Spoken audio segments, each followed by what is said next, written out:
round 8 brings us to Austria, home of the Red Bulls and rolling green hills. It's Thursday night, it's racing time.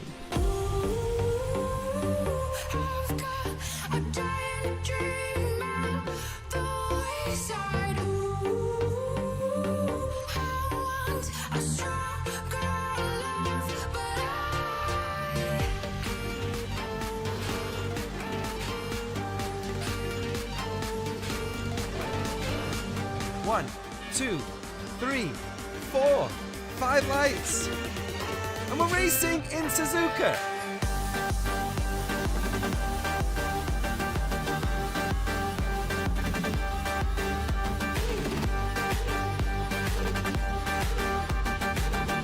He's got a whole load of Josh Mills right behind him, and Mills gone! Wow! Into the chicane to win the Suzuka Grand Prix. He's got to do it. Oh, this is getting naughty, it's getting silly!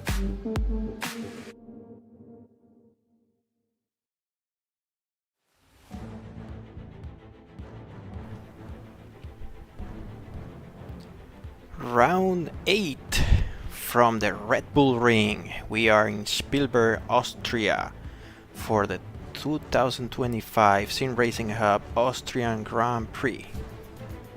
Tonight we'll be doing 71 laps around this majestic track, very classic one. 71 laps.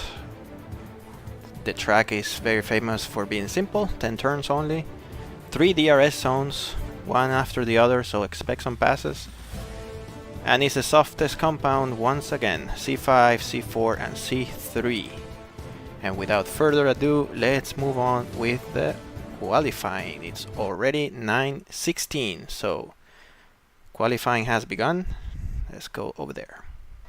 We see some cars on track already. Let's see. Time to turn on some overlays.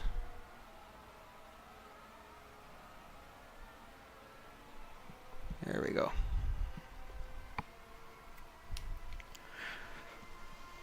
Alright, we are already almost 2 minutes into qualifying.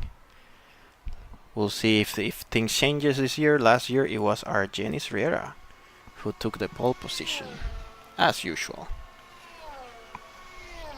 The past 2 years actually it was our Janis Riera. In 2022 we had a surprise pole position from Elise Tapes, who's actually racing tonight. For Alpine he's substituting Jacobo Cardoso, who's in Thailand right now. As you can see, we have a couple of people missing. There is, I think, one of the Ferraris is missing. That would be Bill Worrell, and the other one is Richard Walcott. So both Ferraris are out today, but we have a substitute driver, the regular Aaron Rabi. He's here tonight. And then we also have Jeff Oppenheim here. We'll find out who else is missing, but we're going to be 18 drivers tonight. Alright, let's see. Let's start going on board here with our Janis Riera, who just set fastest lap of the session with a 102.4. Let's have a look at the practice times to have an indication of what is the best time so far. So during practice, our friend Florian Becker, who can't race with us because he's in Europe, so the time zone doesn't work for him, he set a 101.7. So Arjen is still somewhat far from that time, even farther than his own personal time, 101.9. So we can expect a better lap from him. Montero far from Argenis, at least in this session, but everything points out to a pole position for Argenis Riera. Now nobody's setting purple sectors so far, just some personal bests. There is Ezequiel Montero heading into the pits. It's what it looks like. Yes. Alright, let's go with Elise Tape. making his comeback. I think this is the first time he's racing this year. I wonder if the volume is fine, so if you can chime in, anybody can chime in. Hopefully the volume is coming through okay. Elisa Tape seems to be heading into the pits. Let's actually play with some of the cameras here. This is the one I like for the onboards. Alright, who else? Let's see who's out. Oro Acosta, he was missing on the last race. We have him back again.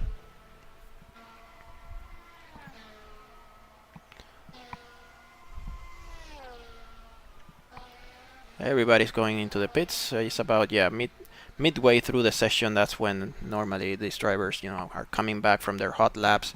They've depleted their ERS, and now they have to come back and recharge and get a new set of tires. So while they do that, let's go over the schedule quickly. So this is round 8. We are almost halfway through the season already. Wow, it's going by so quickly. In 2 weeks, we're going to be in the majestic Silverstone. And hopefully we'll have our friend Matt Harto back for the British Grand Prix.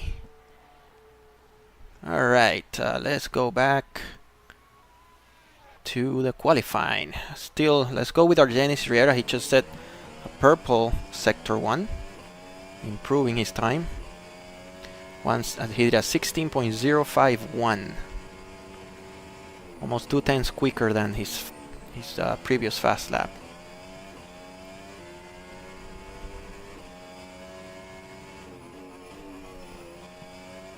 Let's see what his second sector is.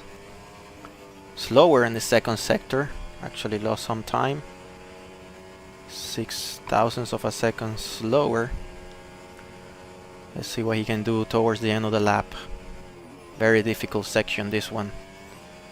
Tiny mistakes and you're hitting the wall. He improves, but not substantially. Still a 102.2. Montero, meanwhile, just set the best sector 3, and he's still somewhat off, almost 0.4 of a second slower than our Janis Riera. So things are not going Montero's way tonight. In fact, before qualifying, he was telling me that his internet connection wasn't too good. So we might have some surprises again, as usual.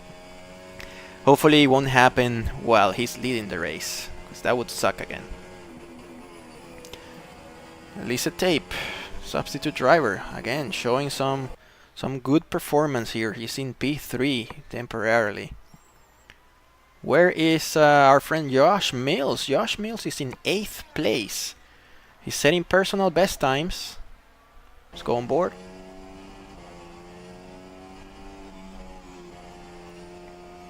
He's gonna hit some traffic in front. That probably is our Janis Riera or Ricardo Sr. Looks like it's an Aston Martin. Yellow flag indications. Let's see, that's probably annoying somewhat. Yes, not so much, not so much. It was good enough for P4, but still, it's only 2 minutes to go. He may be able to come back. This is a very short lap, as you can see. It's almost 1 minute, so you have time to come back, put on a new set of tires, recharge the battery, and go at it again. But he needs to do it quicker if he wants to be towards the front. And now his teammate Jean-Pierre Lalancette, he's squeezing now in P3. So we have 2 guys from Montreal that are in P3 and P4. So something's clicking tonight in Canada. Alright, let's see if somebody is doing a better time here. No improvements. Jean-Pierre already did his lap, so he's on his in lap right now. I'm gonna go with Montero, he's on his out lap right now, so let's keep an eye on Montero, about to start his flying lap. Let's see if he can improve and get close to our Genesis time. Needs to make up 0.3 of a second at least.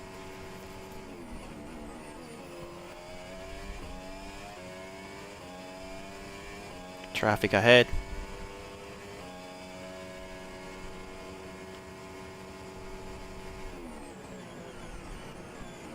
It's a key turn right here. You need to brake just in time, because otherwise you're gonna lose a lot of time through this whole section. And braking here is very difficult. It's a downhill. The turn starts opening up, and then if you miss the apex, then you run into the gravel quite easily. But Ezekiel is putting a personal best, sector 1. Oh, and he lost it. He lost it. That's it for Montero. He's gonna be escaping now into the garage. Wow, he was doing good. Well, it's still in P2. Let's go with Elisa Tape. Elisa Tape is on his... Oh, he's very slow. 410, sector 1. So that's it for Tape. Let's check now. Josh Mills, who's about to start probably his last flying lap. Let's see what he can do. A lot of vibration. Wow.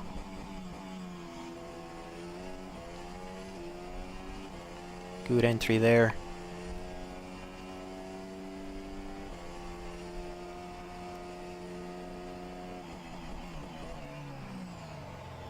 A little bit to the left. Yeah, some traction issues. Exiting the corner. Oh. Something froze slightly, but things continue fine. I may have to change the camera slightly here with this Red Bull, because it's not the typical angle. We can go with this one.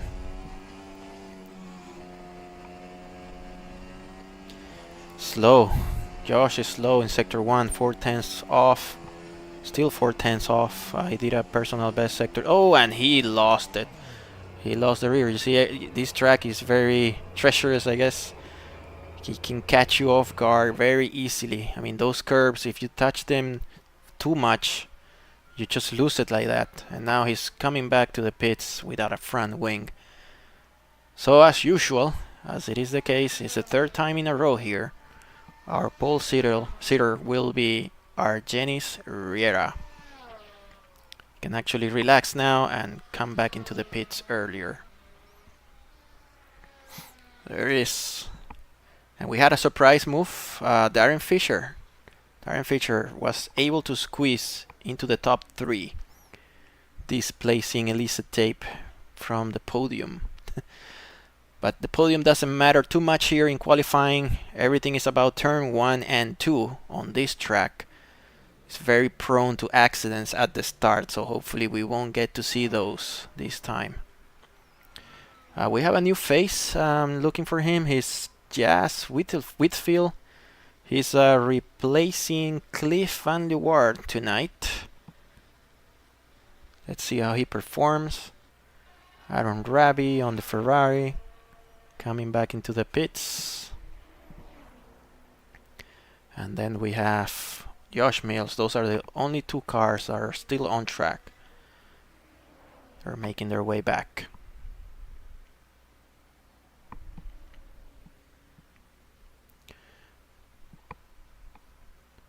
Alright, so while they let's have a quick look over here at who actually made it to the pits without escaping. Remember, I am also the admin here, so I have to check these things. So I can't wait for Matt Hart to be back here, and then I can do these things without too much interruption. Seems like everybody did it okay. We are going to set the starting order right now. Alright. And switch to the warm-up session.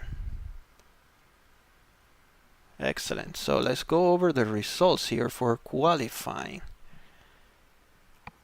So as you saw, our Janos, where's my dark screen? Here it is.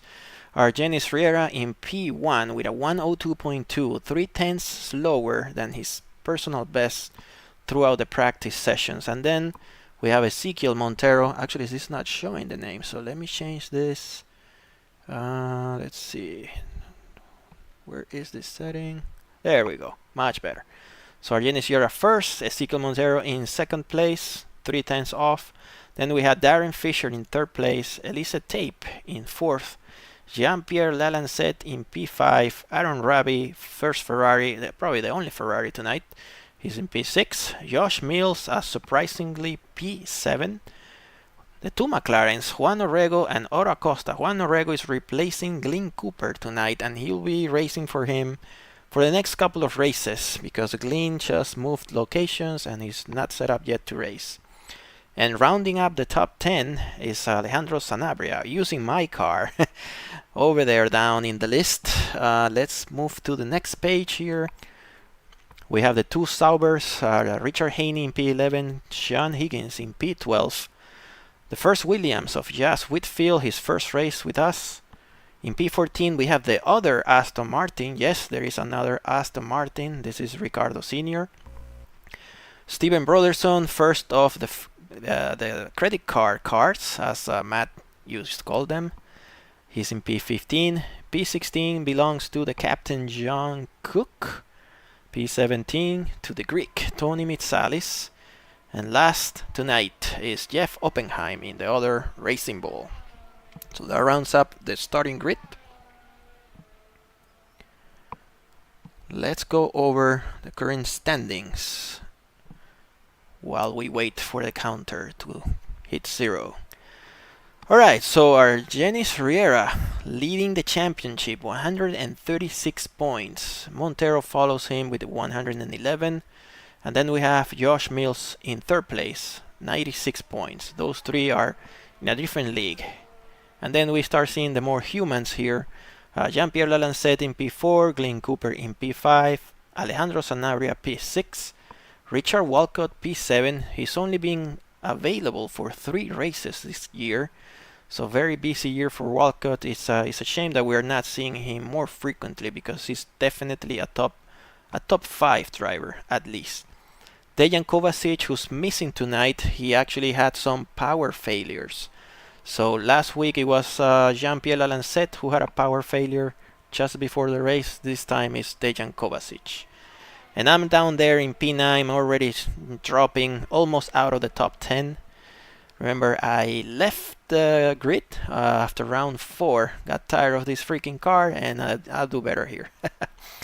And then the rounding out the top 10, we have Oro Acosta. Let me switch now to the team standings. Alright, here we have them. Still the same order as last time. Mercedes-AMG Petronas leading the championship with a commanding 178 points. Red Bull Racing in second place, 142 points. Aston Martin, basically just one car, just our Jenis Riera alone, they are in third place. McLaren in P4, Scuderia Ferrari in P5, Monogram Haas F1 team in P6, Stake F1 team, Kick Sauber, so many names for this team, they are in P7. Williams in P8, Alpine F1 team in P9, and last down there with 0 points so far, the Visa Cash App Racing Bull F1 team. Okay, let's see how much time is left from this warm-up session. About 1 minute to go.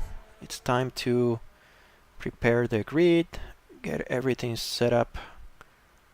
I believe there are some penalties that need to be applied from the last race, and that's towards Steven Broderson, who had some nightmare start in Canada, if you guys remember that.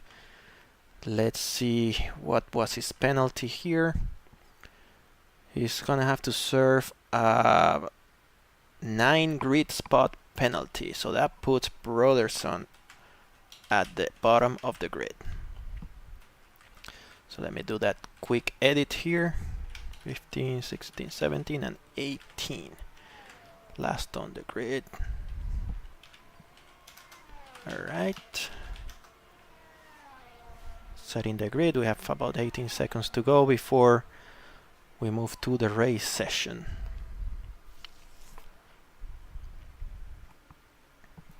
Alright.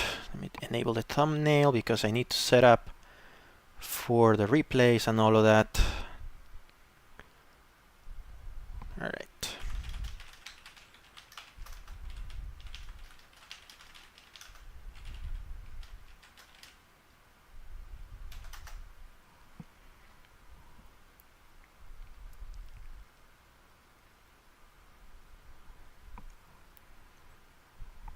moving on to the race session.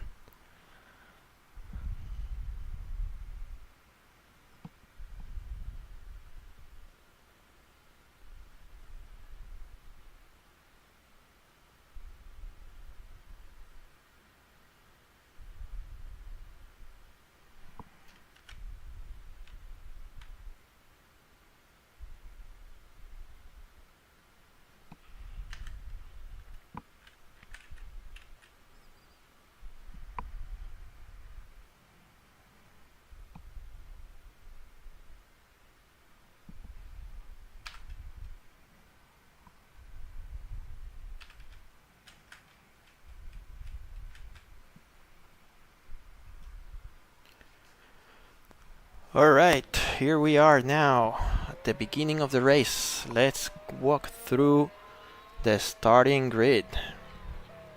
Let's make this camera slightly better. So, leading the pack, as usual, are Janis Riera in P1. Number 2, behind him, Ezequiel Montero in P2. Third place belongs to Darren Fisher for Haas. Fourth place to Elise Tape, Alpine. In fifth, we have Jean-Pierre Lalancette in the first Red Bull tonight. Aaron Rabi, the one Ferrari, in P6. P7 belongs to the other Red Bull for Josh Mills. P8 to Juan Orrego in the McLaren. P9, OTTO Acosta for the second McLaren. Rounding out the top 10, Alejandro Sanabria for Mercedes. The first Sauber of Richard Haney in P11. P12 belongs to Sean Higgins. P13 to the rookie Jas Whitfield for Williams. P14 Ricardo Sr. in the second Aston Martin. P15 to the captain John Cook for Alpine. P16 to the Greek Tony Mitsalis in the Williams. 17th to Jeff Oppenheim, the first of the credit card cars. And rounding up the grid, serving his penalty tonight, Steven Broderson. So let's see if we can watch the start of the race from the back of the grid. I think this is a good angle for this. Might be better. Gotta mark the replay event. I can't forget to do that. Oops. Alright. Hopefully the lights go without issues. There we go. 2 lights, 3 lights. 4 lights. Here we go. We are racing in Austria. Broderson really taking it easy. What's happening at the front? Oh, okay. Looks like clean at turn 1 at least.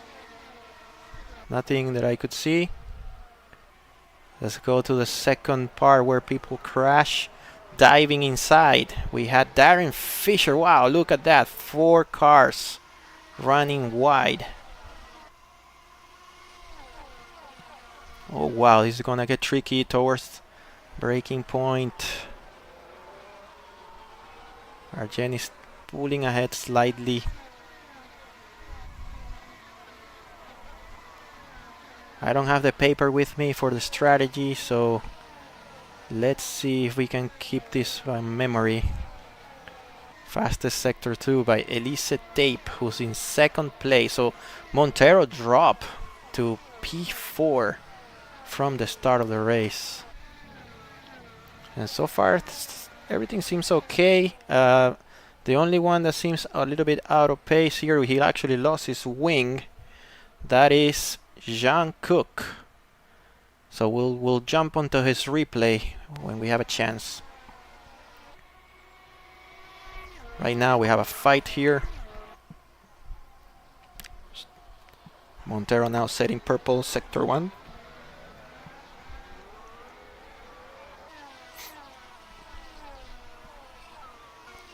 Alright, let's see if we can check what happened to Jean Cook. Apparently he was the one who had an issue at the start, so let's jump into that replay and then we'll do it manually as usual. Let's see what happened to the captain Jean Cook at the start of the race.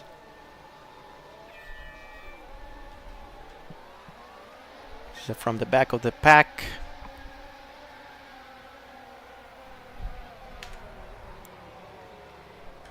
nothing on turn 1. Let's look towards the rear. Everything went fine at turn 1. This is supposed to be turn 2, this one. And then turn 3, maybe it's when he... Yes, he actually lost it while braking. All on his own. So far, all of the other cars made it fine. Wow, tough luck there for Jean Cook. He probably has his brake bias set incorrectly. And that's why the car pulled to the side like that while braking. Meanwhile, let's go with the battle that we have up front. Battle for the first place, which won't be for long. I think our Janos is going to be pulling away soon. Let me get a piece of paper here and we'll see if we can keep track over here on the strategy. I think at this point the tires have loaded. Let's see what everybody's running so far. And I still see John Cook in the pits. That means he may be retiring from the race. Take a quick screenshot over here of the tires. Alright. So most of the field running the medium tire. The only odd driver is, as usual, Ezequiel Montero. He's the one that has the tires figured out, so he may know something the others don't know. Let's start doing this cycle here.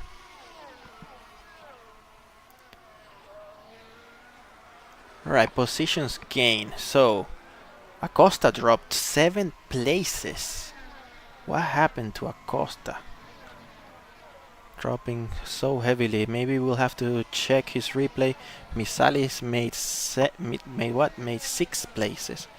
Let's see if we can look at the Acosta's start of the race. I don't even remember in which position he started the race from. But let's see if we can have a look at that. Alright, so so he's well, he's not P16, I can tell you for sure. 1, 2, 3, 4, 5, 6, 7. He was like P9 or something like that. So he had a poor start, he got passed. Let's see if something happened to him in the first lap.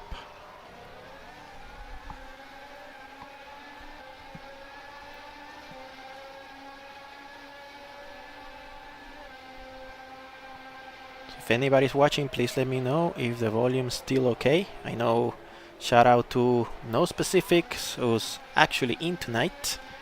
We missed you last time. Well, so far auto was okay, but it just looks like a poor start, that's it. But dropping 6 places normally means you must have had some type of issue at some point. But it doesn't look like it was in lap 1. We'll see, let's follow him through the end of the lap. Let's try to figure out what happened here to OTO Acosta.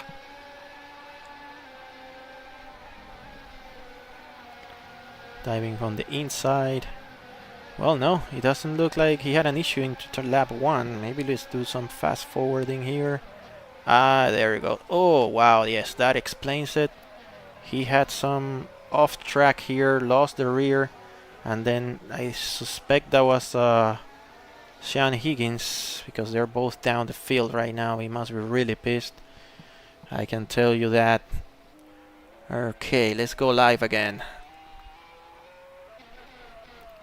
Back live.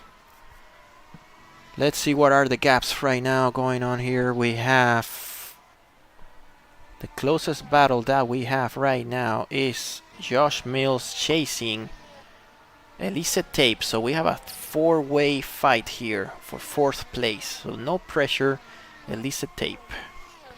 Actually, they are chasing Jean-Pierre Lalancette. Not even Elise Tape, so nice fight here brewing. Let's see who else can join. This is the beauty of this track. It allows for battles like this. Look at this train of cars. So this actually goes all the way down to P10. So if I go on board, oh, somebody went off track there. That was Elise Tape losing it. He's gonna be passed now by Aaron Rabi. So as I was saying, so if I go on board here with Richard Haney in P10, he can see the cars ahead.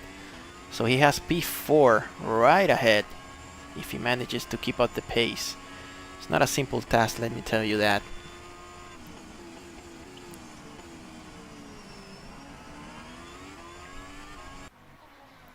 Go with Jean-Pierre Lalancette leading this field. Let me try and show you guys the view from the rear wing. Gotta cycle through the cameras here quickly. Here we go. It's always a nice camera. I wish we had some hotkeys for these type of cameras. DRS open. Everybody has the DRS open at this point. It's gonna be tricky to pass. Only mistakes are going to allow that. Okay. Jean-Pierre. Now we have Josh Mills in P5. I wonder if there are any team orders brewing here. I have Richard Horner there on the radio right now signaling Jean-Pierre Lalancette. Maybe you have to make up some room for Josh Mills, who seems to be much faster right now at this point of the race.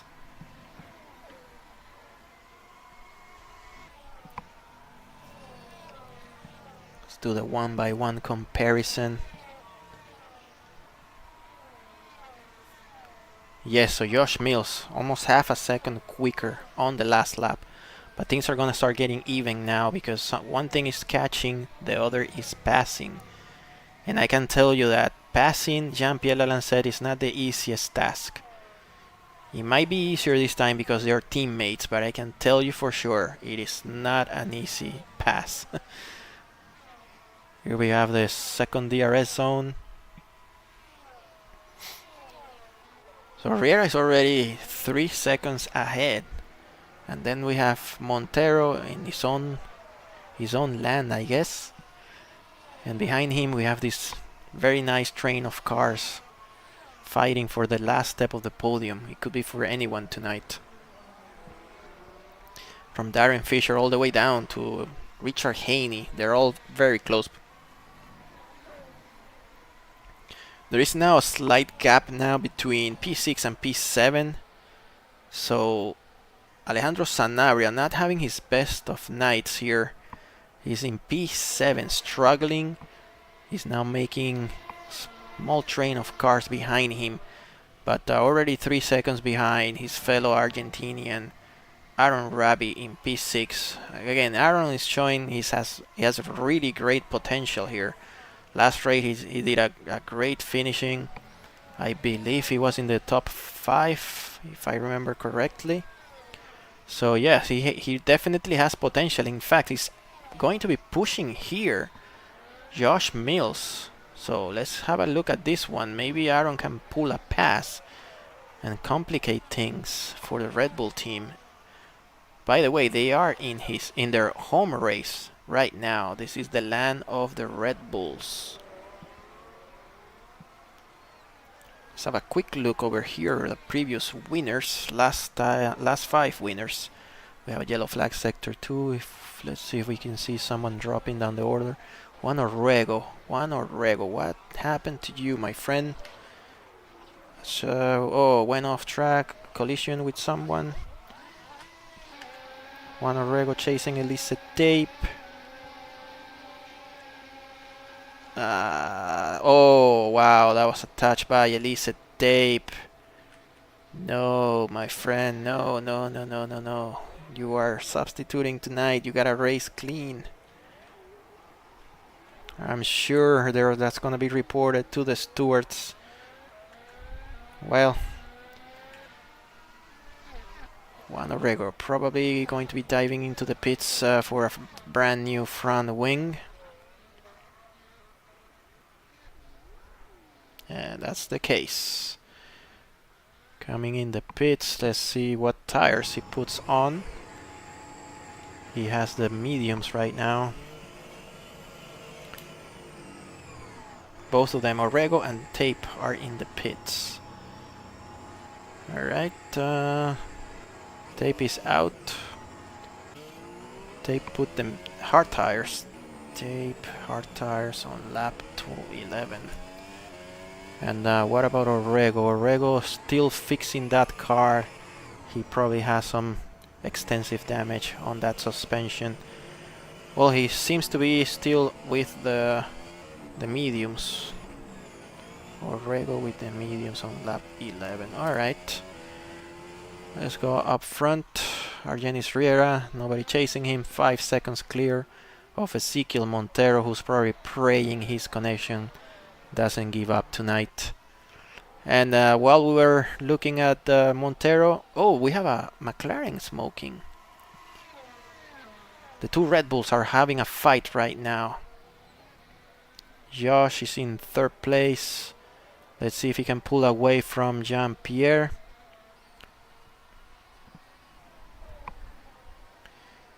Alright, so I was saying before all these incidents that last 5 winners, Josh Mills was actually the winner last year.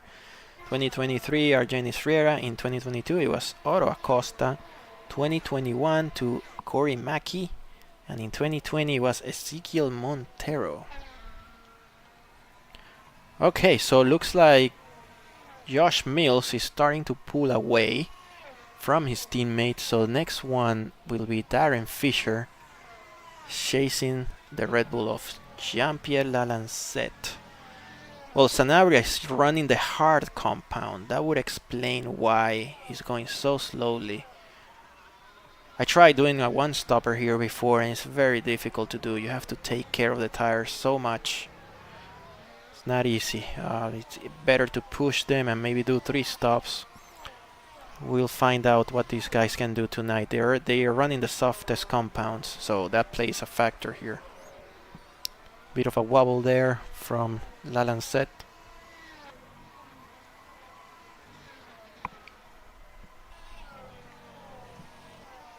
See how the stream is going. Alright, we have 14 viewers so far. That's good. Moving up. So remember to like and subscribe when you're looking at the live stream. That helps grow the channel.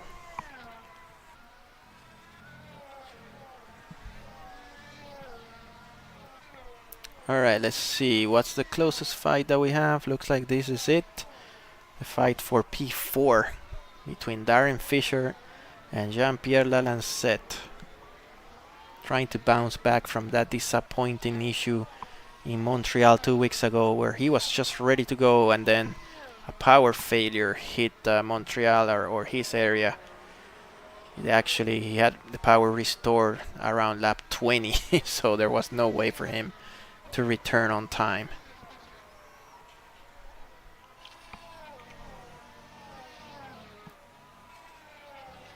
This is turning out to be not a boring race yet, but at least at the front looks like we have a clear indication of what's happening.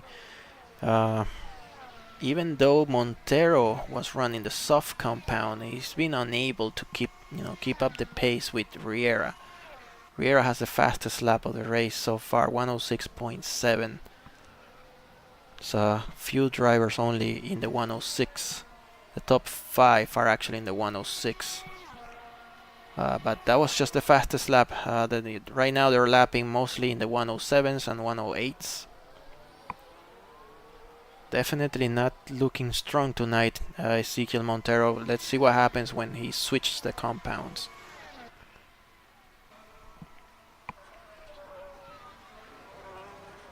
And who's that McLaren here? Let's see. See, Juan Orrego. Yes, Juan Orrego. He's probably getting blue flags right now. He was quick, but that incident with the Lisa tape really set him back. He's actually 1 lap behind already. So trying to pull away, he's trying not to get penalized as well, because if you see the blue flags for too long, you will get penalized. So he needs to pull away and avoid, you know, chasing cars. Can give you a penalty. Right, some movements up front. We have Ezequiel Montero in the pits. Let's see, he's dropping those soft compounds for the mediums on lap 16. Okay, so in terms of the regulations, Montero is good to go to the end. Obviously he will be stopping again because it's very early in the race. Shout out to Jacobo Cardoso, he's watching the race. I'm not sure what time it is there in Thailand. Probably early morning. Very early morning. Might be around 13 hours or maybe less than that. So yeah, early morning there, early Friday in crazy Bangkok, Thailand. Okay, Orrego and Captain Cook are 1 lap behind the race leader. Meanwhile, Lalancet still close to his teammate. And then we have the McLaren of Juan Orrego, all on lapping himself right now, trying to make up for the time lost, but it's very hard to do on this track. You gotta switch strategies and hope for something to have something to happen at the front, but we don't have safety cars here, so gaining time is not the easiest task. He's sitting down there in P16. He's clearly faster than the 2 Red Bulls, but like I said, if you pass them you start seeing the blue flags and then you have to make way again unless you pull away immediately. So yeah, 8:55 a.m. in Bangkok. So not too bad. It's a good way to wake up. You just put on the race. Lap 17 already. This race should go by quick. It's a short track. Short track and short lap time. Alright, Argenis Riera in the pits. He has a set of mediums right now. Riera. Taking my notes here. Riera put another set of mediums on lap 18. I may have missed someone, but we'll figure it out later. So Riera comes out in P6. P6. It looks like he has clean air ahead.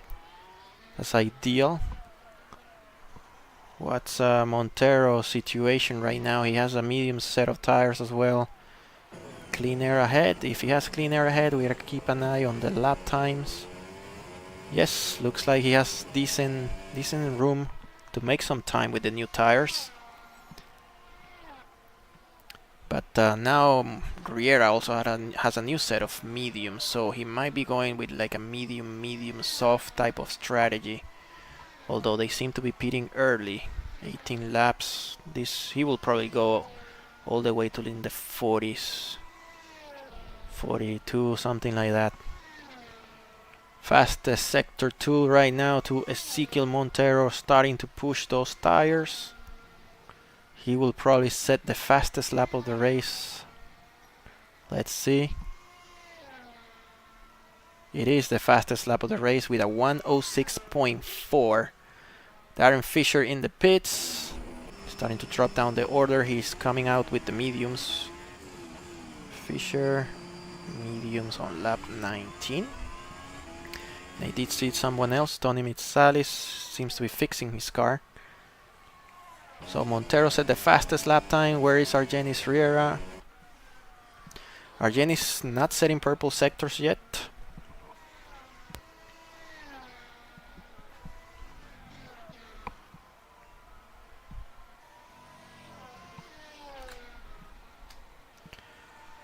Let's see if he can set the purple sector. He seems to be saving tires already, maybe going long here, and then put a set of softs at the end Aaron Rabbit diving into the pits. Yes, he is. Aaron doing great, coming in the pits from P5. Let's see what he puts on.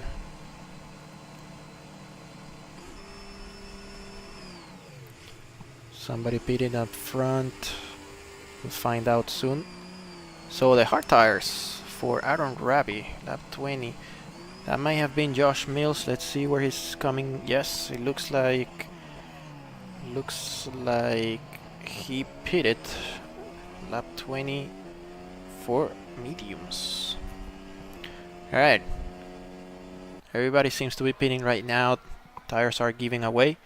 Look who's leading the race. Alejandro Sanabria with the hard compound.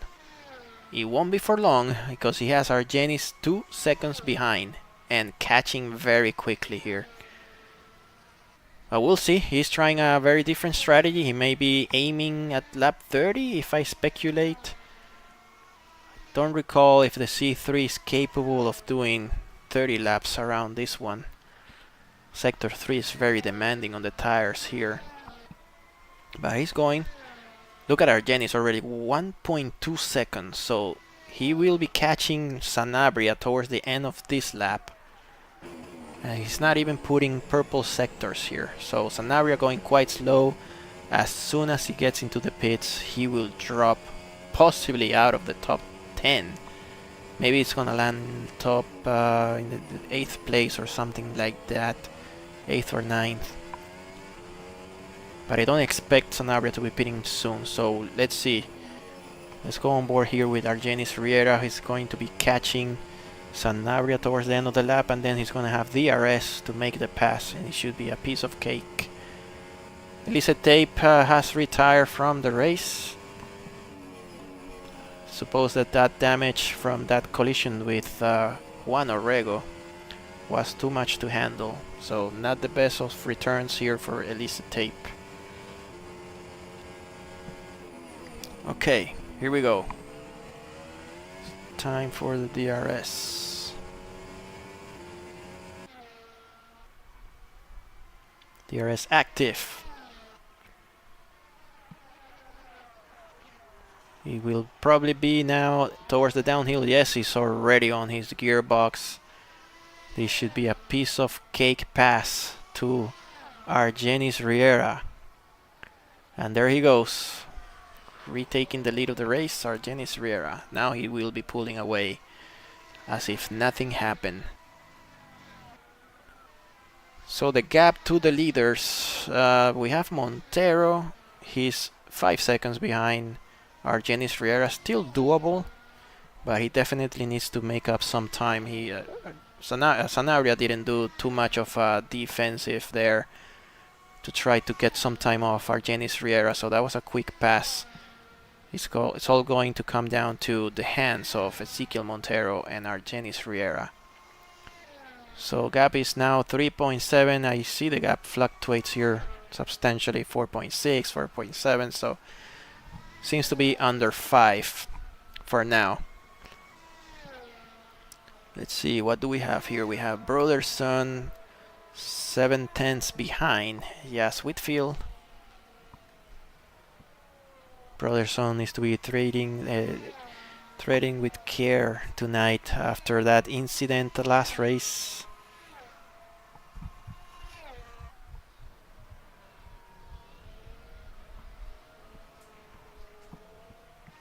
Alright, so who we haven't seen tonight? So we have a retirement. First retirement was Sean Higgins. He probably had to do with that collision he had early on with Otto Acosta at turn 1. It was unfortunate. Otto lost the rear, and Sean always at the wrong place, wrong time. So he ended up hitting Otto. Nobody at fault there as far as I could tell. And then we have Jean Cook out of the race after that collision with Juan Orrego. Let's move out the order here. We have Jean Cook in, let's see, let's switch here the overlays. We have Jean Cook in 16th place. Juan Orrego trying to get back. He's now in the same lead lap, so he was able to unlap himself through the pit rotation, but he's really far behind, 55 seconds behind Argenis Riera in the lead. Ricardo Sr., no surprise, is P14, 50 seconds behind his teammate in the same car and probably with the same setup. Alright, I see Elisa Tape on the chat here. He's had a disconnection. Oh boy, sucks for you, man. Maybe that's karma for that that collision with Juan Orrego. Alright, so we have Tony Mitsales in P13, P12 to Jeff Oppenheim. Tonight might be the night where the Racing Bulls score a point and they can remove that zero, that ugly zero that they have from the standings here. If I'm gonna show you right now, well, this is actually the top 3, so not there. So they are bottom of the list. Hopefully they can score a point tonight. So in P10, the rookie substituting for Cliff Van Leeuwen, doing a great job. He's now P9 because Otto Acosta just came into the pits. Otto probably out of contention tonight after that collision. He's in P12 with the mediums. Alright, some order change. We have Broderson fighting for the last point. He was passed there by John Cook for some reason. John Cook is in P16. So unlapping himself. In P8 we have Aaron Rabi. Already made his pit stop and he's now coming up the field. P7 Richard Haney, bright green Kick Sauber. P6 we have car number 99 of Darren Fisher. And then the usual suspects up front, Jean-Pierre Lancette in P5.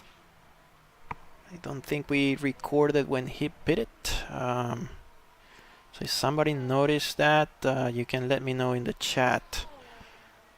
Josh Mills in P4.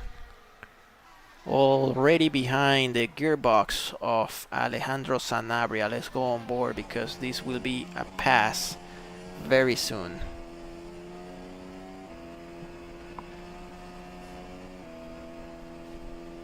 Let's see how much faster Josh is actually going. When the DRS opens, we'll know. DRS is open right now, but it doesn't show the speed. I suppose this pass is gonna happen after this turn. Or he's gonna do the same thing that Argenis did, which I think is a better spot because it's easier to defend afterwards. Now you see he's gonna make the pass right now, and then Sanabria may have something to say going down this hill. Sanabria has the DRS, but he probably doesn't have enough speed to make a pass. And running the hard compounds, I don't think he's gonna be risking it too much. Alright, so that puts Josh Mills in P3.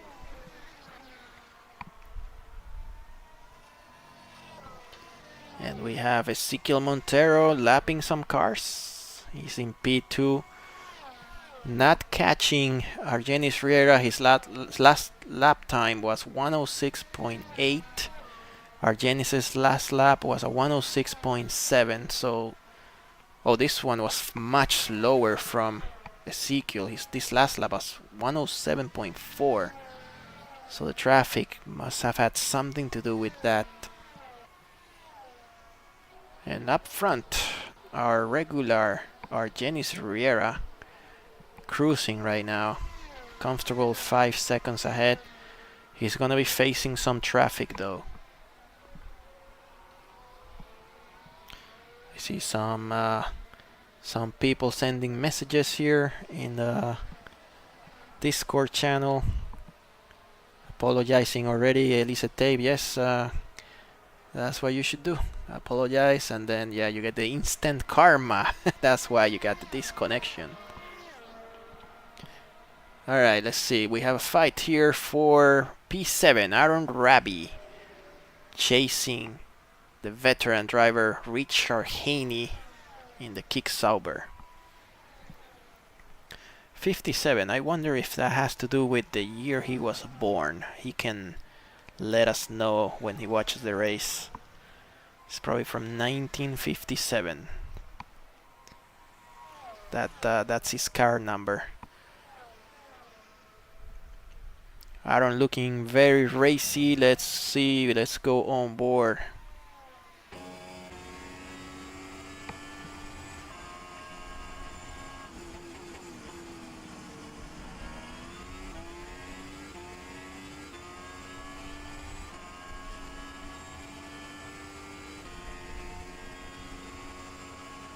Nope, unable to get close.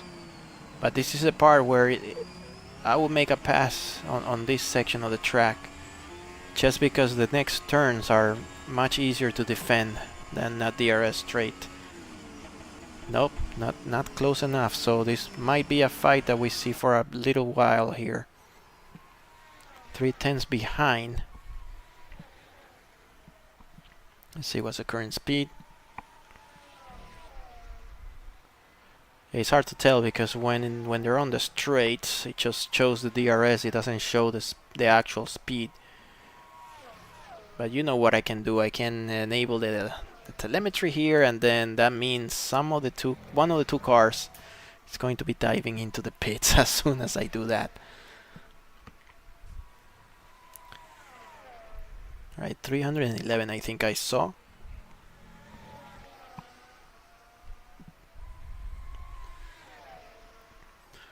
Wow, that was a bold move there. I think, yes, Richard was not going to try to defend that. Although he's gonna have the DRS now. We'll see what he does. They might be on different strategies, but Aaron looked much quicker here. He's going to start pulling away at the end of this lap. I believe Aaron has, yes, he has a hard compound. And Richard Haney is running the medium, so Aaron doing a great job so far. Definitely deserves a permanent seat. Well, in the way things are looking at Ferrari and Richard Walcott missing every race, he might be grabbing this car permanently, and then let's make Walcott a substitute. I'm sure he's not gonna like that, but hopefully we can see him more frequently.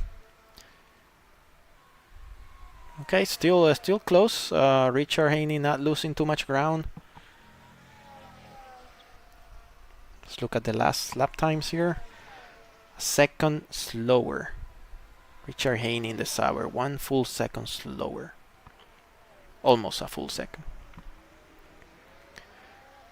Still within DRS, that's a good strategy. If you need to conserve fuel, then you can just let the car behind pass you. And then you just use the DRS and save some fuel for a couple of laps, and then you can push the car at the end. So I think Haney might be doing something like that because he's just not falling behind.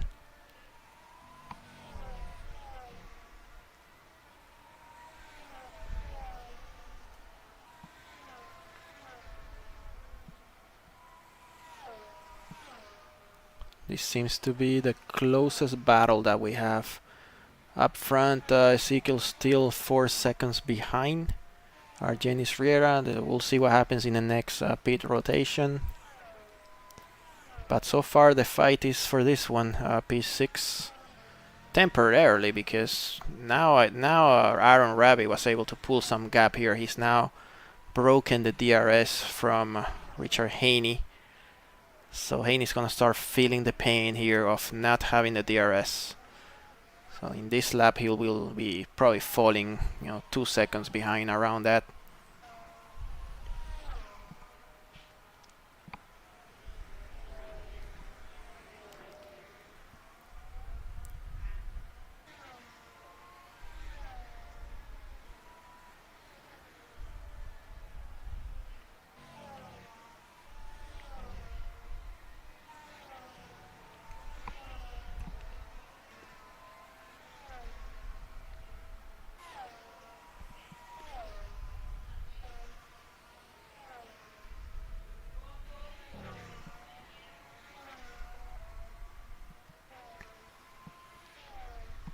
Alright, taking a bit of a break here for some water.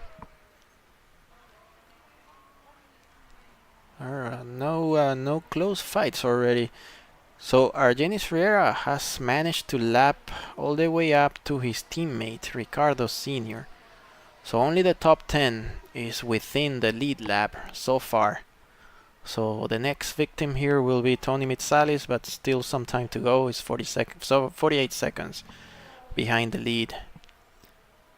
So Argenis definitely, flying as usual. He's now pulling us slightly away from Ezequiel Montero. 5 seconds. So yeah, definitely Argenis faster tonight than Montero. It's not the same case as it was in Montreal, but still, it's a relatively small gap. Things can switch with the new set of tires, so we'll have a look at that later on once the pit again. Okay, what's the smallest gap here? We have Juan Orrego chasing Jas Whitfield. 4 tenths.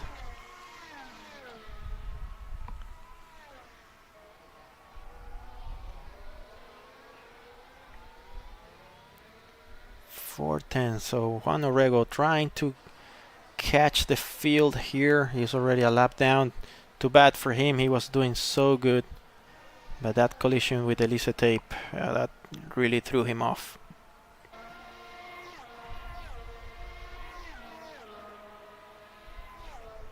See if he can make the pass in the next lap.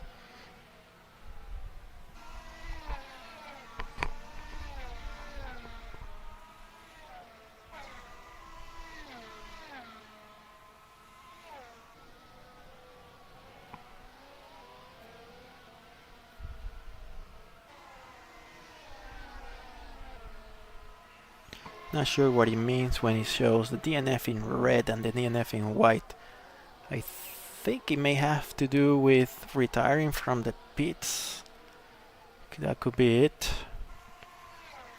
Alright, so Juan Orrego, let's go on board. We have a 3-weight. Oh, and Jas Whitfield had a massive oversteer, saving the car. That's a great move there. Lost the rear, but he didn't spin.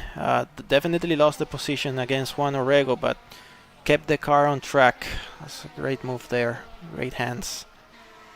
Jas Whitfield showing some potential here tonight. And now let's see if Juan Orrego can catch Ricardo Sr. in the other Aston Martin. Juan Orrego trying desperately to score a point tonight. It's doable, but he's gonna have to climb a 20-second gap between P11 and P10.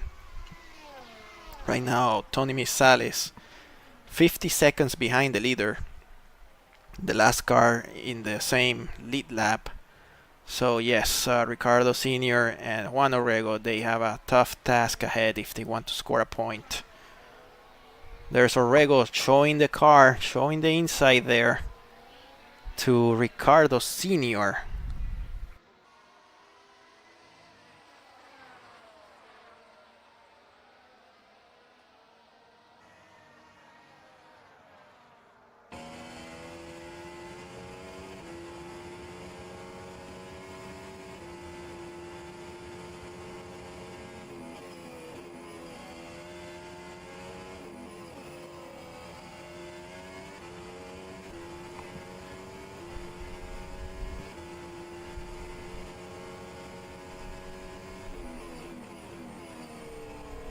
This might be the lap. Let's see. Let's see if Orrego pulls the pass right now. Looks like he's gonna be doing that. He makes the pass, but now Ricardo is going to have the DRS, and he has a better exit. So let's see if Senior can do something about it. Oh look, the fastest lap belongs to Alejandro Sanabria, so he probably pitted. I missed the lap. Let's see, where is Sanabria? Sanabria is running the mediums, so let me record that. I don't know when he pitted, but I'm gonna just say lap 35 or so. Alright, going back to Orrego. Now he has 21 seconds to make up if he wants to score a point. It will be quite a difficult task unless there's some sort of retirement in the top 10. I don't think he's going to be able to do it. Ricardo Sr. not losing ground. He's still 0.2 of a second.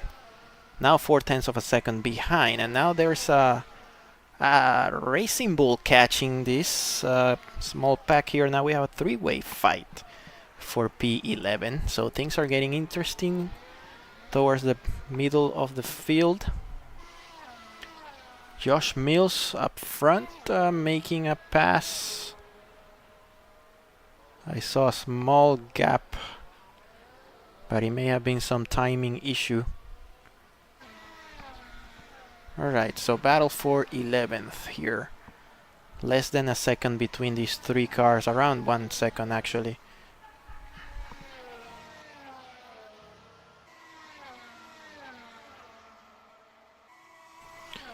Holy, so this is R Factor 2.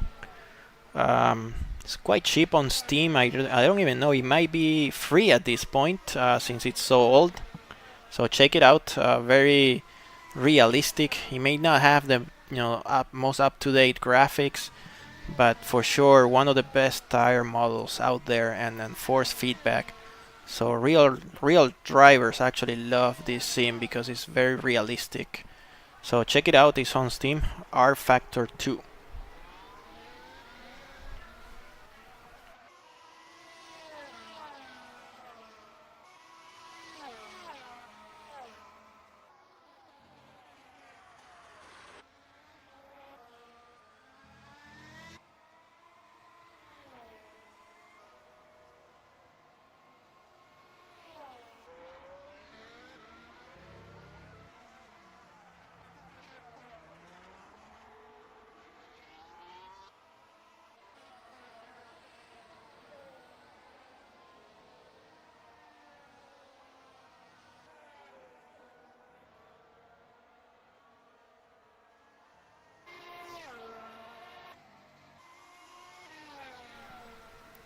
Brotherson now catching Ricardo Sr.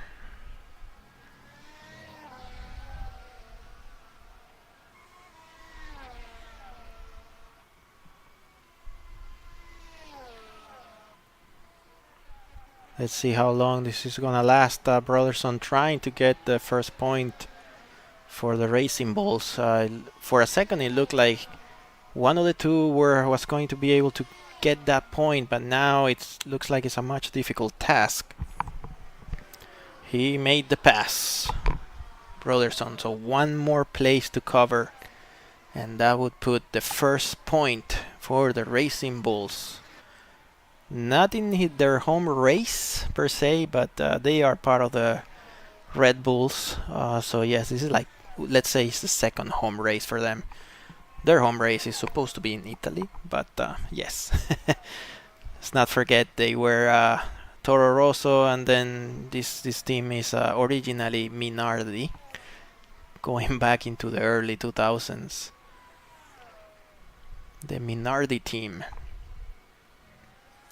Alright, up front we have Josh. We have two fights actually going on. Josh Mills close to Montero, and then La Lancette is now catching Aaron Rabi for P5.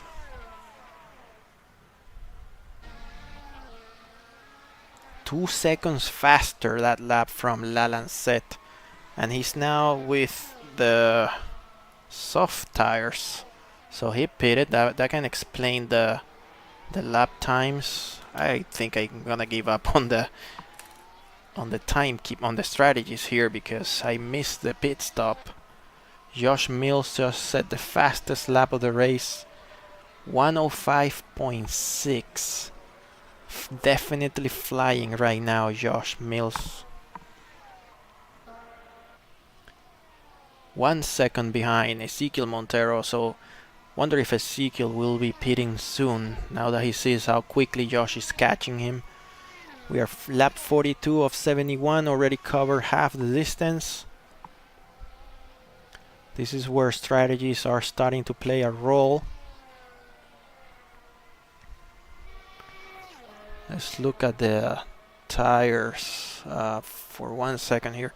So Riera and Montero both running the hard compounds up front, and Josh Mills with the softs. So Josh is going to be catching the field here, so this might get interesting if he manages to catch Montero and then pass him and then get to Argenis Riera. So he's not too far behind. He's actually less than 3 seconds behind the lead of the race. Then we have Sanabria with the mediums, Lalanset also with the softs, so both Red Bulls are running the same plan here. Aaron Rabi going slow with the hard compound. And then Acosta, yeah, climbing his way back up, doing decently right now in P7. Darren Fisher in P8 with the soft compound. Richard Haney with the hards, and rounding the top 10 is Tony Mitsalis with the hard compound as well.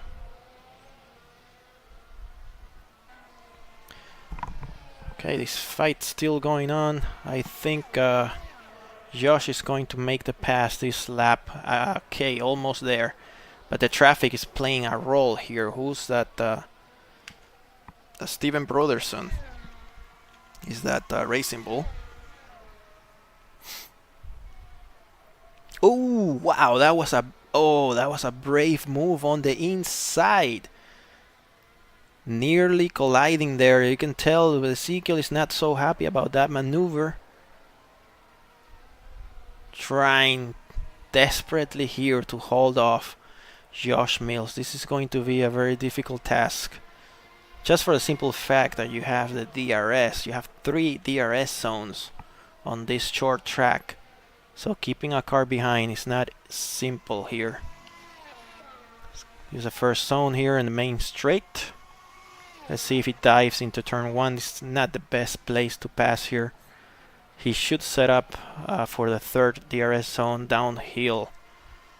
Just try to repeat what he did on the previous lap, but this time keep the car on track. On track and ahead. Well, he's pulling on the inside, but now Montero is going to have the DRS. It's going to be a downhill fight for P2. And the only one that taking advantage of this is Argenis Riera. It's 4 seconds up front. So these two were actually taking time off each other, but now Josh Mill was able to make the pass, and he's gonna start pulling away with that set of soft tires. Let's see how long those last. Let's keep an eye on the lap times.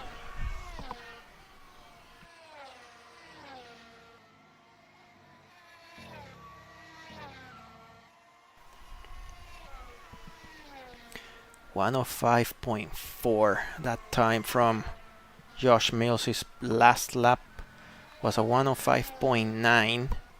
He's the only car right now lapping in the 105s.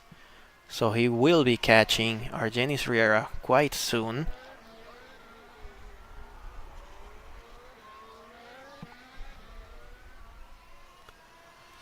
.7 seconds is the difference.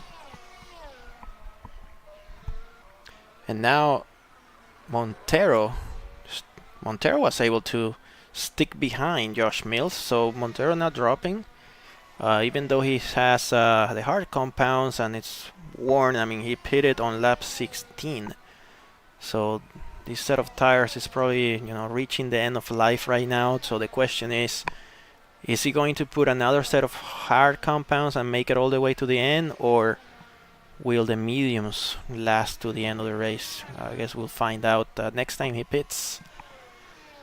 106.1 last lap time for Josh, 106.4 for Argenis Riera. So Josh going quicker. Last time was 105.9 for Ezekiel Montero, so he was the quickest on that last lap. 3/10 behind Josh Mills. Maybe Josh depleted all his ERS on that fight, trying to get by Montero. Now Montero is fighting back with a full charge. 4/10. Now he definitely looks quicker. I wonder if those soft tires are already showing some wear, even though they probably are a few laps old.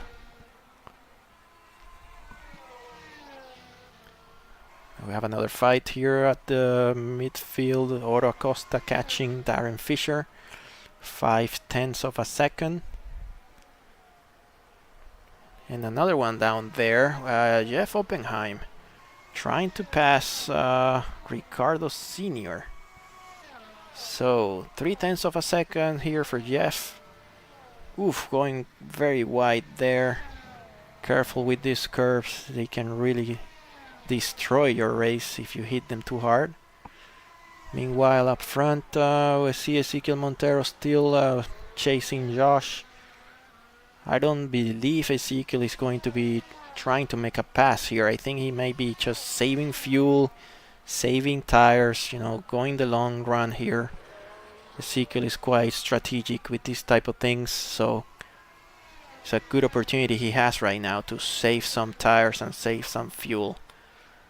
But I'm sure he will be making probably his last, his second and last stop of the night quite soon. So we'll be reaching lap 50 in 3 laps. Argenis Reda still ahead, comfortable 3.5 seconds. Well, this timing and scoring is quite odd now. It shows 2.5. So yes, Josh is relatively close. Let's put it like that. Argenis also with the hard compound. He pitted on lap 18. So I think he might be switching to the mediums for his second and final stop, which will be coming soon. Definitely Josh, I believe he's going to be pitting one more time. There's no way those soft tires are going to last, 30 laps. So quite a feat, especially when they are the C5, slowest compound. Any other fights going on? This seems to be the one so far. We have another retirement. Oh, Jazz. What happened to Jazz? He retired. He was doing great, but he's going to be finishing in P16 on his first race with us. So, well, it was good while it lasted, but yes, sometimes all good things come to an end. Josh Mills, 106.4, Montero did a 106.5, and Riera did a 106.6. So this back here, the front 3 cars, all running in the 106, and then we have almost the rest of the field in the 107s.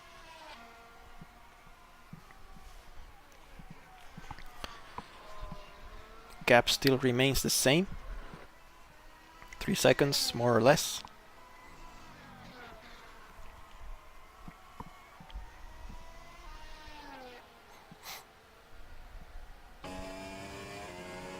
Just go on board with Montero for a while here.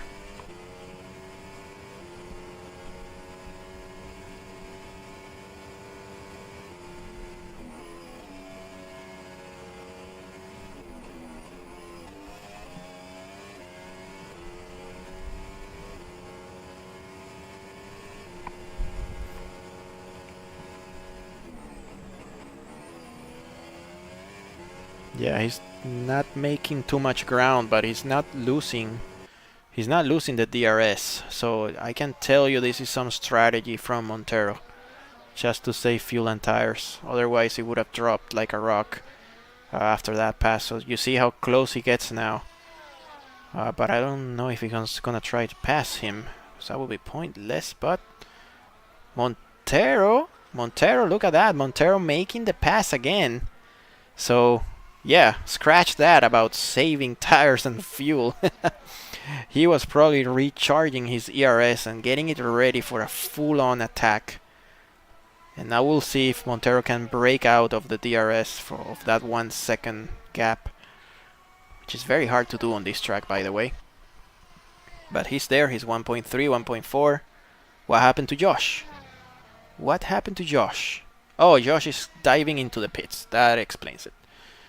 Alright, so Josh Mills, he pitted on lap 20 for the mediums, and somewhere between then and now he put a soft compound, which I missed, and he's gonna switch it again. This looks like quite an early stop, probably his final stop with 20 laps to go with mediums again on lap 51. So yeah, that was a weird strategy there by Josh Mills.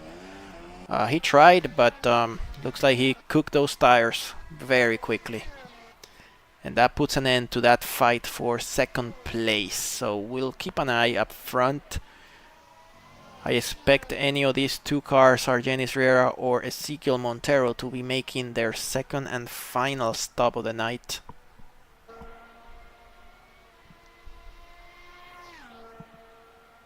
We have a car in the pits. That's Otto Acosta coming out with the soft tires.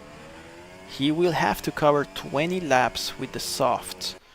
Well, if there's a man here that can do that, that's Otto Acosta for sure. He knows those tires. And he's 55 seconds behind the leader, so he might get lapped from now until the end of the race. So yeah, there's some tasks here to do for OTTO Acosta, expecting to finish the race with this set of soft compound. Moving on to the front, let's see if we can find a fight. Let's look at this one. Juan Orrego chasing Steven Broderson. These two are trying to catch Tony Mitsalis, but it looks like Tony is actually quicker than these two. So the gap is now 22 seconds. A few laps ago we saw that it was 20 seconds, so it doesn't look like tonight will be the night when the Racing Bulls score a point, unless there's a retirement from the top 10, and that can always happen. Not gonna say anything, but let's go on board Ezequiel Montero.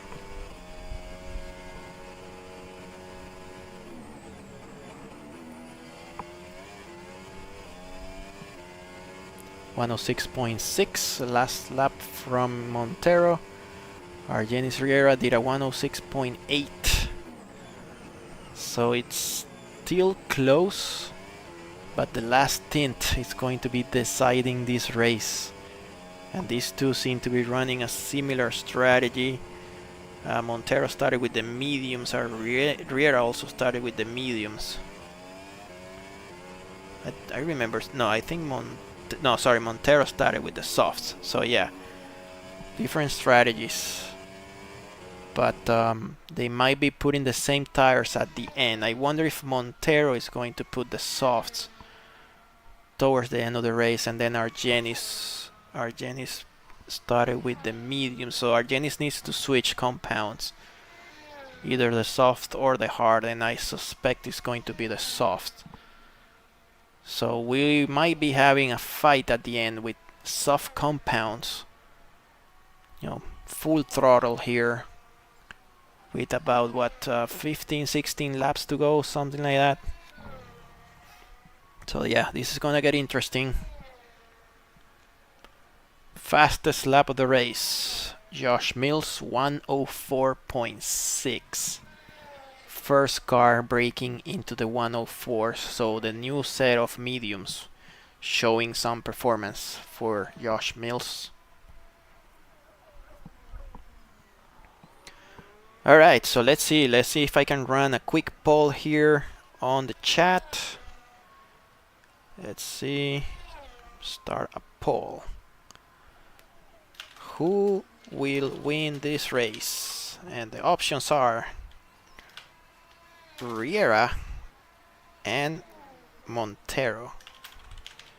I don't think Mills is going to be able to do it just because he's so far behind, but he made his last stop, so things could change. So I'm gonna throw him in there. Maybe there's a surprise. So yeah, let's have those three, and we'll see what the public selects here.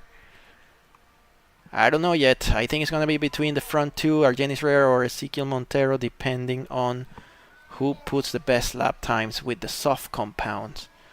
We saw at the beginning of the race when Montero used the soft compound, he wasn't too fast. Actually, Riera was looking faster with the mediums. So that probably doesn't mean anything if they two run the soft compounds. In fact, it may be Riera who's quicker. We haven't seen him use the soft yet. Okay, let's go through the field here. We have Otto Acosta chasing Aaron Rabi. Otto with a new set of tires with the softs. He needs to be careful though, because there's so many laps to go, and the soft compound is not too much for endurance here. But yeah, Otto makes the pass on the inside, and now we'll see what happens here when we go downhill. I never learned the turn numbers. I can always say downhill, famous reference point, and that's it. This part of the track very tricky. There's a blind left-hander here, which is always difficult to get right. But Acosta is doing his job so far, pulling away very quickly from Aaron Rabi. He's trying to pull out of the DRS, detection point. 1.2 seconds, so he should be clear. So let's keep an eye on the wing there for Aaron Rabi. I don't think it was open, so yes, Acosta was able to avoid getting the DRS from Aaron Rabi. So we have a car coming out of the pits, and that is a Mercedes from Alejandro Sanabria. So now we have another car joining this fight. So it's not a three-way fight, just because Acosta was pulling away. So this is a fight for P7. P7 here. Acosta going on the inside, making the move on Sanabria. Sanabria is running the soft compound. So things are converging now towards the soft compound. Let's see, we have Acosta and Sanabria with the softs, the two credit card cars running the soft tires, and then soon enough we'll see the front two cars going into the pits for a new set of soft compounds. But that should happen soon, because the laps are falling very quickly, and Argenis Riera at least needs to make another stop just to comply with the regulations. He started the race with the mediums and then switched to the mediums. Maybe that just didn't load. Argenis Riera is with the hard compound. So let me scratch that here. That makes more sense now. So I guess when we looked at that, when he pit, he actually put the hards and not the mediums. Still 3 seconds between Riera and Montero. And then we have the fight for P7 now, because Acosta just passed these guys. Sanabria is going to be attacked soon by Aaron Rabi, but Sanabria has a new set of tires, so not sure how long that's going to last. Sanabria with the DRS. He's going to be trying a move on Acosta. Let's go on board with Sanabria.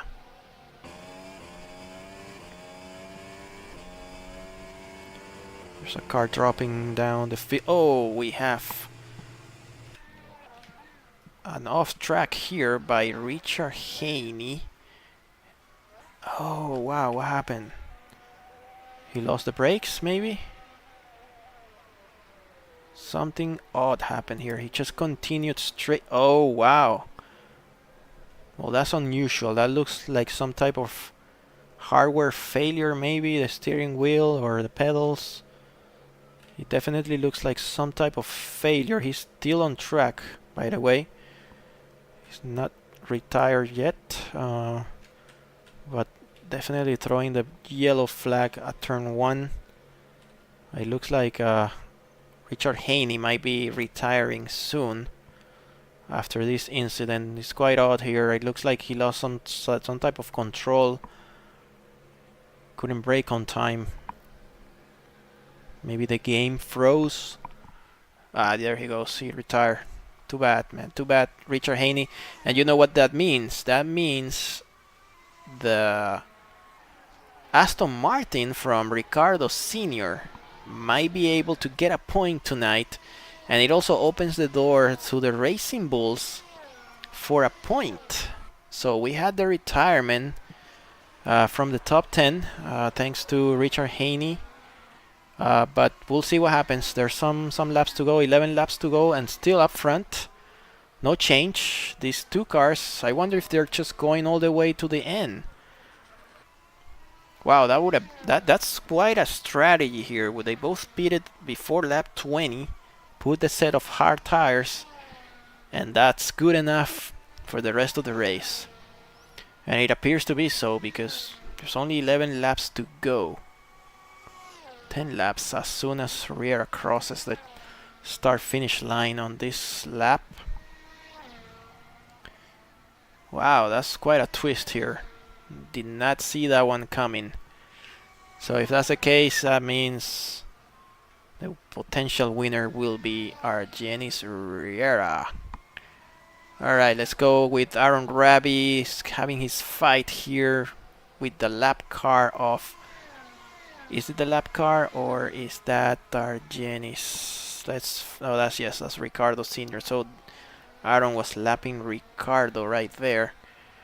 Quickly, let's look at the podium from last year. Last year it was Josh Mills in P1, Argenis Riera in P2, and Richard Walcott, he finished in P3. But he's not here tonight, so yeah, he won't be able to repeat that. Sanabria close to Otto Acosta. Otto, what a way to come back after that incident on lap 2. He's now in P5. So to me, that's the driver of the day right there, Otto Acosta. Had that incident on lap 2 at turn 1 with Sean Higgins, although I don't think his car suffered too much. And there goes Sanabria. So these two are going to be fighting. They both have relatively new set of soft compounds, and they can push them to the end. They are not a lap behind the leaders, so they gotta be careful. Wow, nice battle going on here. Let's go on board.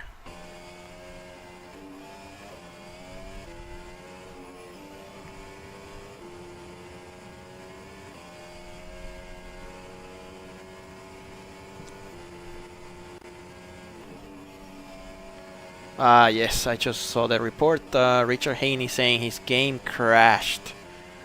Wow, he's been suffering from this type of things as of late. Yeah, that's tough luck, man. You were doing good. He was in 5th place. Looking very nice for a good bunch of points. But there goes Sanabria. Sanabria making the pass on Otto. And Otto will try the same now. So let's go on board with Otto. Let's see what he does. He does now. Sanabria looking like he's pulling away.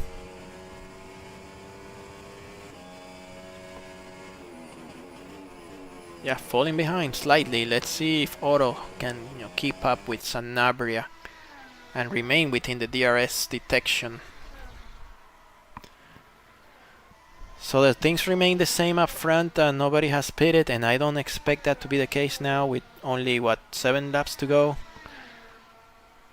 Whoever pits now, it's it's a suicide mission. That makes no sense. So yeah, they'll be going towards the end.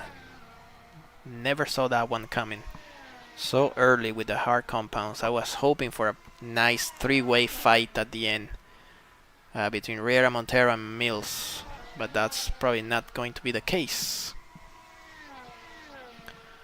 So Mills holds the fastest lap of the race, although that's not worth a point anymore. It's just, bragging rights, I guess. 104.678, the only car in the 104s, and that was it. His last lap was a 105.9, so about 6/10 quicker than Riera and Montero. But so far the fight is this one, the fight for 5th place here between Oro Acosta and Alejandro Sanabria. Remember, Sanabria started in P10, I think, if I remember correctly. It was P10 and has managed to go all the way up to P5. And let's try this overlay here to see if that makes any sense. So yeah, 5 positions gained by Sanabria, and Acosta gained 3. Look at Mitsalis. Mitsalis gained 8 places, running in P9. He's gonna score 2 points for Williams. Great job over there. And Senior is there, knocking on the door, but I don't think it's going to be enough. Not enough for Senior. Senior is 16 seconds behind Juan Orrego in P10. Acosta 2/10 behind Sanabria. So the voting is going on, and it's split between Riera and Montero, 50-50. It does look, I think it's going to be Riera, just because they are not going to pit again. I'm gonna see if I can get Riera to come into the interview. He always skips those, but hopefully this time he'll be around, and it's going to be in Spanish. But yeah, you can always use Google Translate for that. I'm not so good coming up with questions, so I'll probably just gonna let them speak what they have to say. Probably ask them about the strategy. So if you have any questions you want to ask them, you know, ask Argenis Riera, Montero, or Josh Mills, then yeah, just put it in the chat, and I can forward that to them.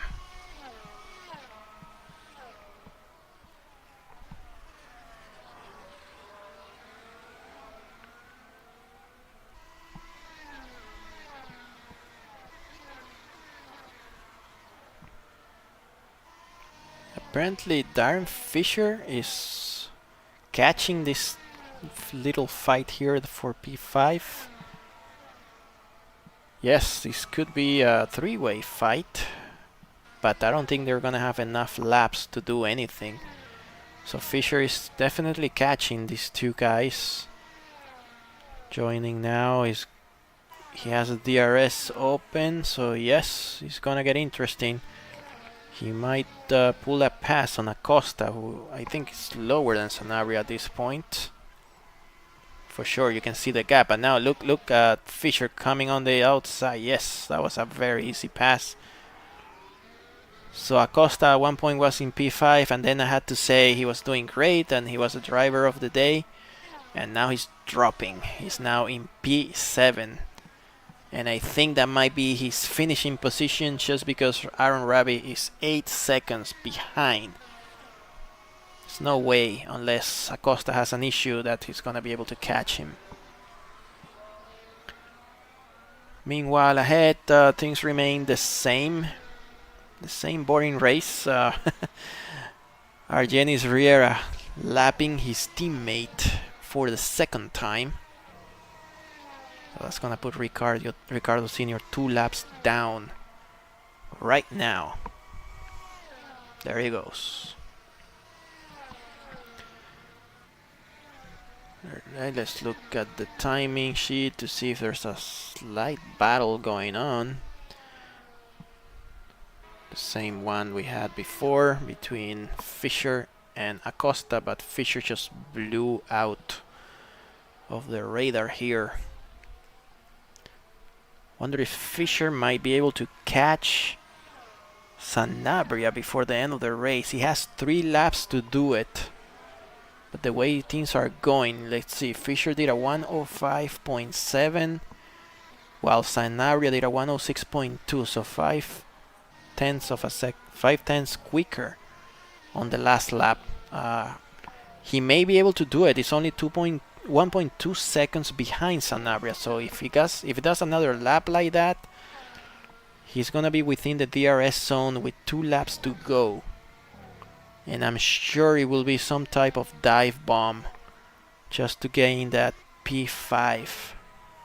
Sanabria hitting the grass there, or the dirt. We saw some dust coming up. Let's go on board with Fisher.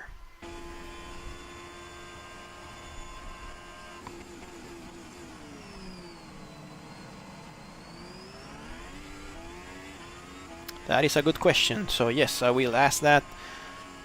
I'm gonna see if they switched the pit strategy after the race started.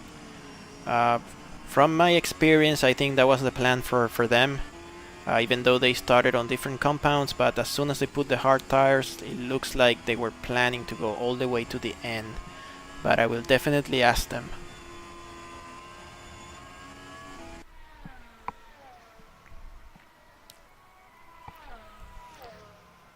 See, no specifics. Are you still here, or they just gave up?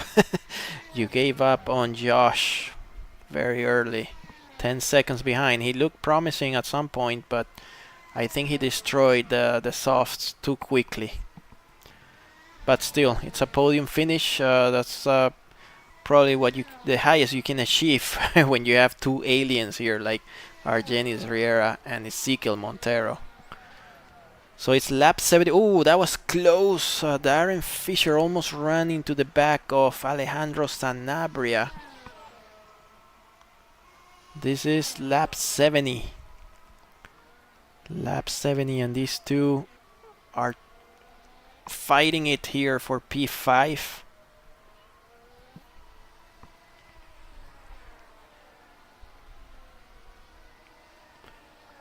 Who's gonna be the taker of P5 here? Is it gonna be Darren Fisher or Alejandro Sanabria? We're about to start the last lap of the race, but I don't want to be looking at the leader right now. Let's go with Fisher once again. The good thing about not being a lap down is that he's gonna have another chance at this.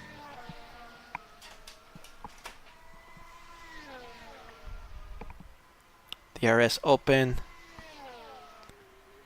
We are on the final lap of the race. Ladies and gentlemen, let's see. Fisher unable to make the pass. Sanabria is making his life miserable right now.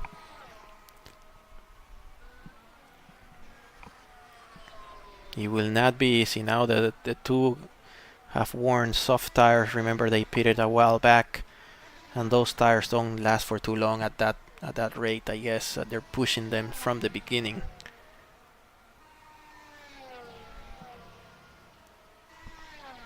So yeah, it looks like Fisher is giving up. I wonder if he lost the ERS, but let's go with Argenis Riera. He will be our race winner tonight, unless something catastrophic happens in the final turns. We've seen this before. There is a curve here on the left that can really hook the car and destroy it.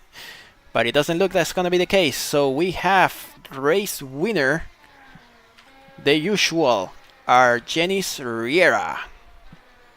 Congratulations to Aston Martin as well, clinching another victory here, finishing right in front of his teammate. And second here we have Ezequiel Montero taking P2 once again.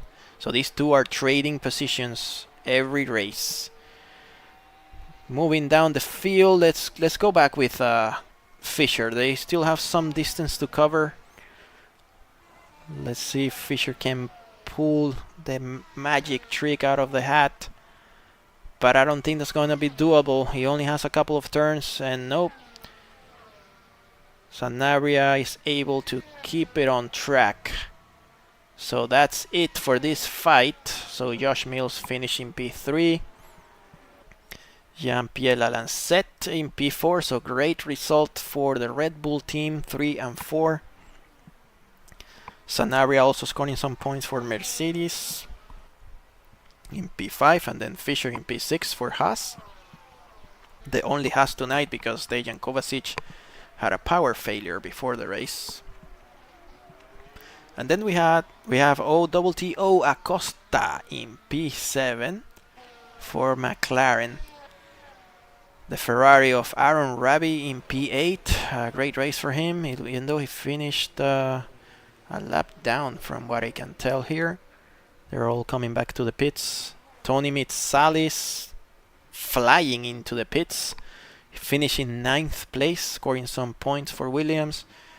And last on the field to score a point is Juan Orrego, who had to climb from that incident with Elise tape at the beginning of the race. So that's it for the top 10, and then let's just go over the results right now. So we already cover the top 10.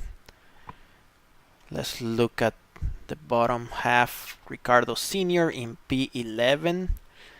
Jeff Oppenheim in P12. Steven Broderson in P13. So the two Racing Bulls still close, but not close enough to get that valuable point and move them away from the 0 that they have so far. P14 for the captain John Cook. Horrible night tonight for Alpine F1.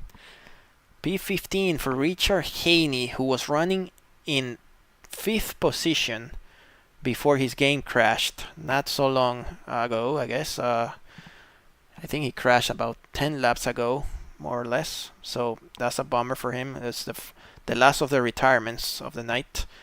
And then we have the rookie who debuted tonight, Jas Whitfield in the Williams, racing for Cliff Van Leeuwen. Elise Tape in P17, who had instant karma after that collision with Juan Orrego. And last on the scoring sheet here is Sean Higgins in P18, who crashed with Oro Acosta on lap 2, turn 1. Very unfortunate result there for him. Let's see if I can get the podium finishers here for the interview. Let me see. I'm gonna try to get our Janis.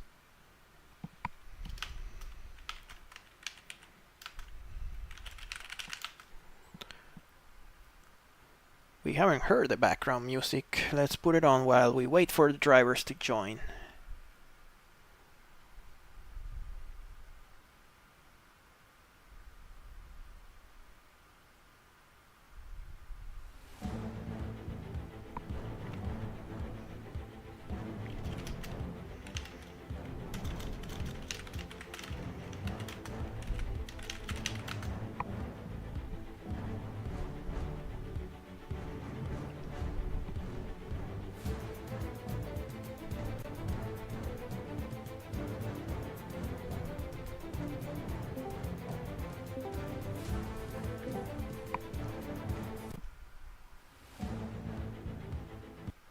Alright, I think we have our podium finishers here. We have Argenis Riera, Ezequiel Montero, and Josh Mills.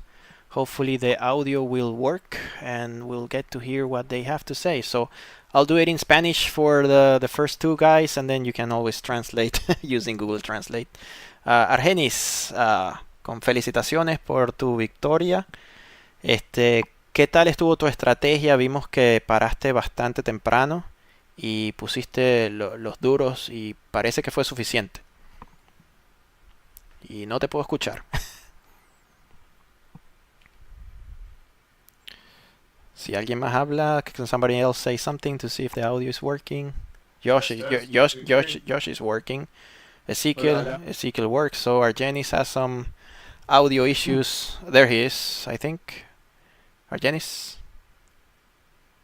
Hello? No. Well, let's go to Montero while Argenis fixes that issue. Ezequiel, ¿qué tal estuvo la estrategia? Porque parece que nos agarró un poco desprevenido esta parada tan temprano por los hards. Pensábamos que íbamos a ver una parada al final por los softs. No, la estrategia fue mala. O sea, desde entrada ya la estrategia fue mala. Salir con soft, un Haas que se tira en dive bomb, tengo que dejar espacio, se lleva puesta Argeni, no sé cómo Argeni no perdió el auto ahí. Me pasan dos coches más, de ahí tengo que ir gestionando los soft porque tengo aire sucio, ya de ahí ya se me arruina toda la idea de utilizar los soft. Y bueno, luego puse medio, pensé que el medio iba a resistir para hacer medio al final, tampoco sirvió. O sea que estuve prácticamente probando en toda la carrera. Y al final puse hard y llegué. Si este juego se puede pinchar el neumático, pinchaba los neumáticos. Sí, el primer stint pareció que fue un poco sufrido con todo y que eran los softs. No parecía que estaban dando los tiempos. Vimos cómo te empezaron a pasar.